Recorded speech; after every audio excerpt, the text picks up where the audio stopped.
Hi guys, ಇವತ್ತು ಬೆಳಗ್ಗೆ auto ಎತ್ಕೊಂಡು ನಾನು ಹೊರಟಾದ್ಮೇಲೆ ಪುನಃ ಕೆಲಸ ಇರಲಿಲ್ಲ ಅಂತ ಏನು ಮಾಡೋಕ್ಕಾಗುತ್ತೆ, ಆಟೋ ಓಡಿಸ್ತಾ ಕೂತಿದ್ದೆ. ಅದಾದಮೇಲೆ ಒಂದು ಬಡ್ಗೆ ಒಂದು ಟ್ಯಾಂಕ್ ಹಾಕ್ಕೊಂಡು ಹೋಗಿದ್ದೆ. ಅದಾದಮೇಲೆ ಬಂದು ಗ್ಯಾಸ್ ಖಾಲಿ ಹೋಗಿದ್ದು, ಗ್ಯಾಸ್ ಹಾಕ್ಸಿದೆ. ಗ್ಯಾಸ್ ಹಾಕ್ಸ್ಮೇಲೆ ಬ್ಯಾಂಕ್ ಅವ್ರದ್ದು ಒಂದು ಅಮೌಂಟು ಕಟ್ಟಬೇಕಿತ್ತು. ಅದು ಪ್ಲೌಡ್ ಅವ್ರದ್ದು ಒಂದು ಅಮೌಂಟ್ ಕಟ್ಟಬೇಕಿತ್ತು ಅಂಗಡಿದು. ಅದಕ್ಕೆ ಅಮೌಂಟ್ ಕಟ್ಟೋದ ಅಂತ ಹೋಗ್ತಿದ್ದೆ. ಬ್ಯಾಂಕಿಗೆ ಹೋಗ್ಬೇಕಿತ್ತು. ಬ್ಯಾಂಕ್ ಹೋದ್ಮೇಲೆ ನಾನು ನೋಡಿದ್ರೆ ಫುಲ್ ಯಾರು ಒಬ್ಬರೂ ಇಲ್ಲ ಗಾಯ್ಸ್. ಆರಾಮಾಗಿ ಫ್ರೀ ಇತ್ತು.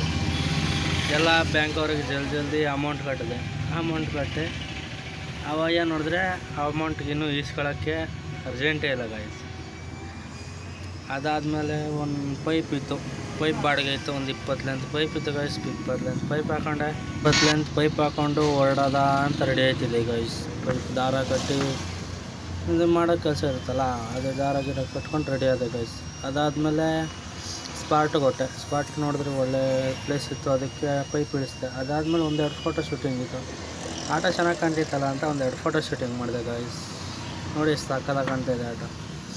ಅದಾದಮೇಲೆ ಅಂಗಡಿ ಹತ್ರ ಬಂದೆ. ನೈಟಲ್ಲೆಲ್ಲ ಯಾರೂ ಇರಲಿಲ್ಲ, ಅದಕ್ಕೋಸ್ಕರ ಮಾತಾಡ್ಕೊಂಡು ಸ್ವಲ್ಪ ಓಕೆ ಗೈಸ್, ಇವತ್ತಿನ ಬ್ಲಾಗ್ ಇಷ್ಟೇ.